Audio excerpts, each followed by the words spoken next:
বিসমিল্লাহির রহমানির রহিম। মাসালে জায়েজ নাজায়েজ। পাউডার অথবা ক্রিম ইত্যাদি মুখে লাগানো থাকা অবস্থায় ওযু করার হুকুম কি? উত্তর, পাউডার অথবা ক্রিম ইত্যাদি মুখে লাগালে সাধারণত মুখের ওপর পর্দা পড়ে না, অতএব লাগানো থাকা অবস্থায় ওযু করা বৈধ। তবে পাউডার বা ক্রিম ইত্যাদি যদি নখ পালিশের মতো পর্দা পড়ে যায়, তাহলে ওযু ও গোসল কোনোটি শুদ্ধ হবে না।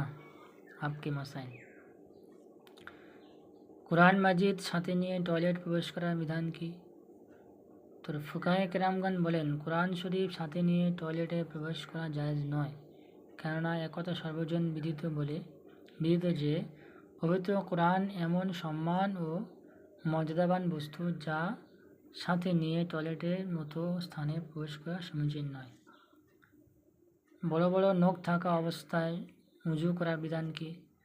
উত্তর, কারোর নখ যদি এত বড় হয় যে আঙুলের মাথা নখের মধ্যে ঢেকে যায়, তাহলে যতক্ষণ পর্যন্ত আঙুলের মাথায় পানি পৌঁছাবে না ততক্ষণ পর্যন্ত ওযু হবে না।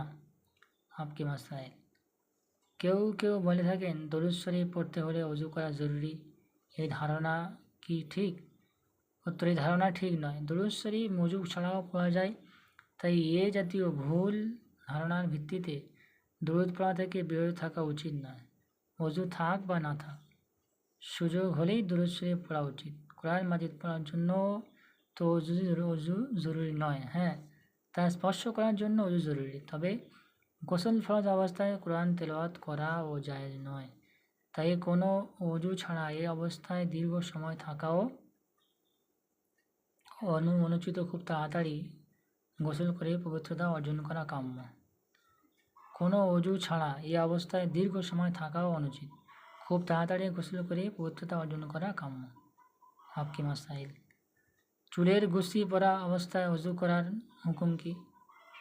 উত্তর, ওযু করার সময় চুলের গুছি খোলার প্রয়োজন নেই, তবে শর্ত হলো মাসাহ করার সময় আসল চুলের উপর 1/4 মাসাহ করতে হবে।